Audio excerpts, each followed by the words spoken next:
ഇങ്ങനെ 11 ആനന്ദങ്ങൾ പ്രത്യക്ഷത്തിലുണ്ട്. ഓരോ ഏറ്റവും ചുരുങ്ങിയത് ഇങ്ങനെ 11 ഉണ്ടെന്നും ഇതൊക്കെ പഠിക്കാനുള്ളതാണെന്നെങ്കിൽ നമുക്ക് മനസ്സിലാവണം.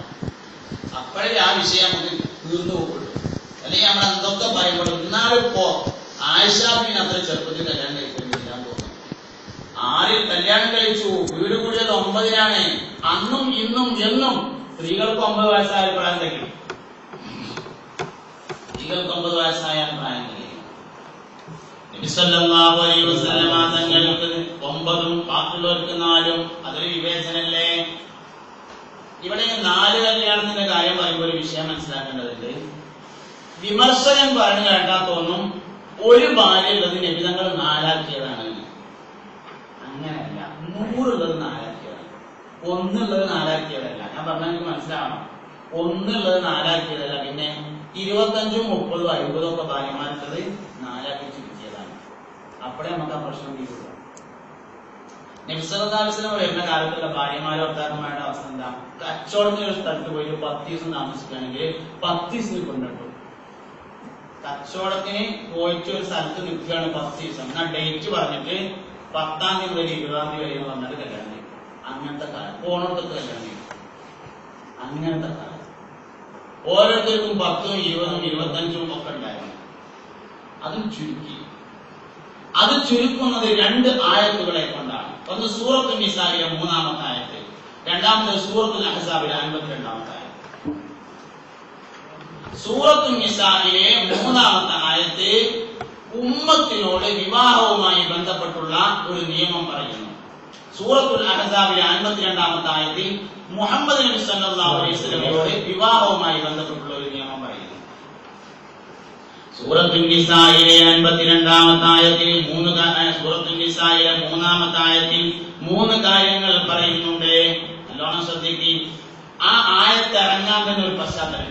എന്താ? ഒരാള് ഒരു യത്തീം കുട്ടിനെ നോക്കിയിരുന്ന ഒരാള്, യത്തീം കുട്ടിനെ സംരക്ഷിച്ചിരുന്ന ഒരാള്. അത് അന്നത്തെ ഒരു പതിവാണ്. യത്തീം കുട്ടികളുടെ ധാരാളം കാരണമാണ്. അതെന്താ? കുടുംബ കലഹങ്ങൾ കൂടുതലാണ്. കുടുംബങ്ങൾ, ഗോത്രങ്ങൾ പരസ്പരം കലഹിക്കും, തല്ലുകളും, വെട്ടും കുത്തും, പാപ്പാൽ മരിക്കും. യത്തീം കുട്ടികൾ ഒരുപാടുണ്ടാവും. പാപ്പല്ലാത്തവർ പറയാം. അവരെ സംരക്ഷിക്കും. അവരെ സംരക്ഷിച്ചാല് വിവാഹ മൂല്യം മഹർ പോലും കൊടുക്കാതെ വിവാഹം ചെയ്യും. പീഡിപ്പിക്കും. അതുകൊണ്ട് ഒരാള് അയാൾ സംരക്ഷിച്ചിരുന്ന ഒരു യത്തീം കുട്ടിയെ മഹർ കൊടുക്കാതെ വിവാഹം കഴിക്കാൻ ഒരുങ്ങിയപ്പോഴാണ് സൂറത്തുൻ നിസായിലെ 3-ാമത്തെ ആയത്ത് ഇറങ്ങുന്നത്. അതിൽ 3 കാര്യം പറയുന്നുണ്ട്. ഒന്ന്, യത്തീം കുട്ടിയെ വിവാഹം കഴിക്കുകയാണെങ്കിൽ സാധാരണ ഒരാളെ വിവാഹം കഴിക്കുമ്പോഴല്ല, നല്ലോണം നീതി പാലിക്കുന്ന ഉറപ്പാണ്.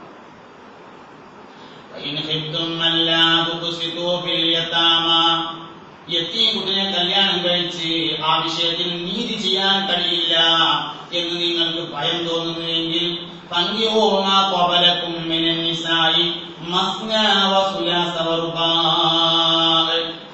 അതല്ലാത്ത സ്ത്രീകളിൽ നിന്ന് നിങ്ങൾ 2 കെട്ടിക്കോളെയും 3 കെട്ടിക്കോളെയും 4 കെട്ടിക്കോളെയും. എന്നാലും യത്തീം കുട്ടി ഇടങ്ങാറാക്കരുത് എന്നർത്ഥം.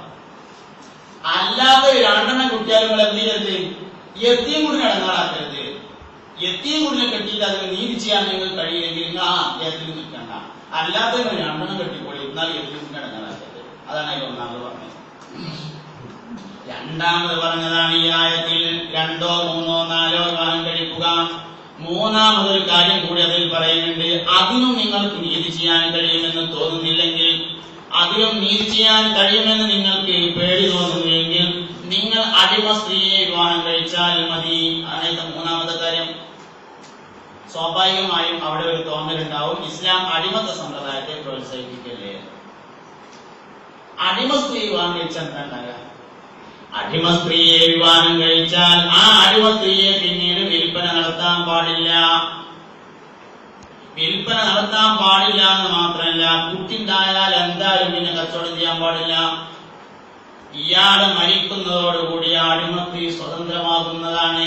പിന്നെ അടിമയാവൂല. അടിമയാവൂല എന്ന് മാത്രമല്ല, ഉമ്മുവലതിന് സ്വത്തിലും അവകാശമുണ്ട്. അടിമത്ത സമ്പ്രദായം ഇല്ലാതെയാക്കാനാണ് അടിമപ്പെട്ട് നിലനിൽക്കാൻ പറഞ്ഞത്. അല്ലാതെ അടിമത്ത സമ്പ്രദായം നിലനിർത്താനല്ല. അത് വിമർശകൻ ആ പശ്ചാത്തലം മനസ്സിലാക്കാത്തതുകൊണ്ടാണ്. 1400 കൊല്ലങ്ങൾക്ക് മുമ്പ് നബിതങ്ങൾ ജീവിച്ചിരിക്കുന്ന ആ കാലത്ത് കാര്യം മനസ്സിലാക്കിയിട്ടാണ് ഈ വിഷയത്തെ വിലയിരുത്താൻ. അടിമകളെ വിവാഹം ചെയ്യാൻ പറഞ്ഞത് അടിമകളെ ഉണ്ടാക്കാനല്ല, അടിമകളെ ഇല്ലാതാക്കാനാണ്. വിവാഹം കഴിച്ചാൽ അടിമകൾ ഉണ്ടാകുകയില്ല, വിവാഹം കഴിച്ചാൽ അടിമകൾ ഇല്ലാതാവുകയില്ല. അടിമ സ്ത്രീയിൽ ഉണ്ടാകുന്ന കുട്ടി അപ്പൊ തന്നെ സ്വതന്ത്രനാണ്. അടിമ സ്ത്രീ ഇവൻ മരിക്കുന്നതോടുകൂടെ സ്വതന്ത്രനാവും. ഉമ്മോലത്തിന് സ്വത്തിൽ വരെ അവകാശമുണ്ട്, ഈ യജമാന്റെ സ്വത്തിൽ വരെ അവകാശമുണ്ട്. സുഖമായിട്ട് ജീവിച്ചു. അടിമകൾ ഇല്ലാതെയാക്കാനാണ് യഥാർത്ഥത്തിൽ പറഞ്ഞിട്ടുള്ളത്. ഈ 3 കാര്യം സൂറത്തുൽ നിസാഇന്റെ 3-ാമത്തെ ആയത്തിൽ 3 ഉമ്മത്തിനുള്ള നിർദ്ദേശം. എന്നാൽ വിവാഹവുമായി ബന്ധപ്പെട്ട് നബി സല്ലല്ലാഹു അലൈഹി വസല്ലമ തങ്ങളോട് അല്ലാഹു നൽകുന്ന നിർദ്ദേശം സൂറത്തുൽ അഹ്സാബിന്റെ 52-ാമത്തെ ആയത്തിലാണ്. ആ ആയത്തിൽ 2 കാര്യങ്ങൾ പറയുന്നുണ്ട്. അല്ലാഹുവിന്റെ റസൂലേ, ഇനി നിങ്ങൾ വിവാഹം കഴിക്കരുതെന്നും കഴിച്ച ഭാര്യമാരെ നിങ്ങൾ ത്വലാഖ് ചൊല്ലരുതെന്നും പറയുന്നുണ്ട്. അതായത് ഇവിടെ നല്ലോണം മനസ്സിലാക്കേണ്ട ഒരു വിഷയം എന്താ വെച്ചാല്, ഇസ്ലാമ് ഹിജ്റയുടെ 7-ാം വർഷമാണ് നബിതങ്ങൾ അവസാനമായി വിവാഹം കഴിച്ചിട്ടുള്ളത്. ഹിജ്റ 7-ാം വർഷം. ഹിജ്റ 7-ാം വർഷത്തിൽ തന്നെയാണ് ഈ ആയത്തുകൾ ഇറങ്ങുന്നത്. സൂറത്തുൽ അഹ്സാബിന്റെ 52-ാമത്തെ ആയത്ത് ഇറങ്ങിയതിനു ശേഷം നബിതങ്ങൾ വിവാഹം കഴിച്ചിട്ടില്ല. അപ്പൊ ഈ ആയത്തുകൾ, ഈ 2 ആയത്തുകൾ ചേർത്ത് വെച്ച് നമ്മൾ ഈ വിഷയം പഠിക്കണം. അത് പഠിക്കുമ്പോ ഈ നിരോധനം വരുന്ന, അല്ലെങ്കിൽ ഈ വിലക്ക്, ഈ ചട്ടക്കൂട് വരുന്ന സമയത്ത് ഉള്ള അവസ്ഥ, നബിതങ്ങൾക്ക് 9 ഭാര്യമാരുണ്ട്. മറ്റുള്ള സ്വഹാബത്തിന് 4 ഉള്ളവരുണ്ട്, 3 ഉള്ളവരുണ്ട്, 2 ഉള്ളവരുണ്ട്, 1 ഉള്ളവരുണ്ട്, 1 ഇല്ലാത്തവരുണ്ട്. സ്റ്റാറ്റസ് കോ നിലനിർത്തിയതാണ്. ആരും തന്റെ ഭാര്യമാരെ വഴിയാധാരമാക്കരുത്. നബിതങ്ങൾക്ക് 9, ബാക്കിയുള്ളവർക്ക് 4, 3, 2, 1, 1 ഇല്ലാത്തവർ. 1 ഇല്ലാത്തവർക്ക് കല്യാണം കഴിക്കാം. എത്ര വരെ കഴിക്കാം? ഇനി ഇവിടുന്നാണ് 4 വരെ കഴിക്കാൻ പറ്റുള്ളൂ. 3 ഉള്ളവർക്ക് ആണെങ്കിൽ 1 കൂടി കഴിക്കാം. 4 ഉള്ളവർക്ക് ഇനി വരെ കഴിക്കാൻ പാടില്ല. ഇസ്ലാം ഇഷ്ടം പോലെ ത്വലാഖിലാണ്, കെട്ടിനെ ത്വലാഖിനെ എന്ന് പറയുന്നവർ സൂറത്തുൽ അഹ്സാബിന്റെ 52-ൽ നബിതങ്ങളുമായി ബന്ധപ്പെട്ട വിവാഹത്തിന്റെ കാര്യം പറഞ്ഞുകൊണ്ട് നല്ലോണം പരിശോധിക്കണം. അവിടെ നബിയോട്, നബിയെ നിങ്ങൾ വിവാഹം കഴിച്ചൊരു പെണ്ണിനെ ത്വലാഖ് ചൊല്ലാൻ പാടില്ല എന്ന് പറയുന്നുണ്ട്. ബഹുമാനപ്പെട്ട ഉമർ റളിയല്ലാഹു അൻഹുവിന്റെ മകളായിരുന്ന മകളെ നബിതങ്ങൾ വിവാഹം കഴിച്ചിരുന്നു. അവരുമായി ചെറിയ എന്തോ ഒരു മാനസിക പിണക്കുണ്ടായി. അവരെ ത്വലാഖ് ചൊല്ലിയപ്പോ ബഹുമാനപ്പെട്ട മുഖറബുൽ അംലാഖ് ജിബ്രീൽ അലൈഹിസ്സലാം വന്നു. എന്നിട്ട് പറഞ്ഞു, നബിയെ നിങ്ങൾ ത്വലാഖ് ചൊല്ലാൻ പാടില്ല, മടക്കിയെടുക്കണം. മടക്കിയെടുത്തു. വിമർശകനെ അവിടെ അതൊക്കെ പരിശോധിക്കാൻ നേരം ഓനാകെ ഒരു വിഷയം ഓനറിയണ വെച്ച് പരിശോധിക്കുക. അവൻ അറിയുന്നത് സ്ത്രീ എന്ന് പറയുന്നത് ലൈംഗിക ദാഹം തീർക്കാനുള്ള സാധനം മാത്രമാണെന്ന് അവനറിയാം.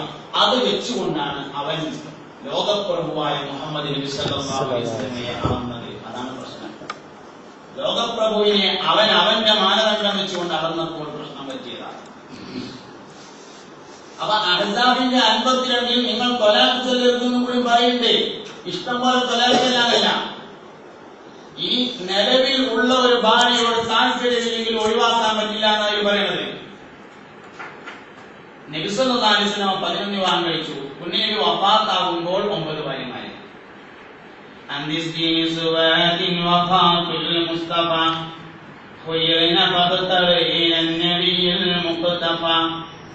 ആയിഷത്തും വഹഫ്സത്തും വസൗദ സഫിയത്തും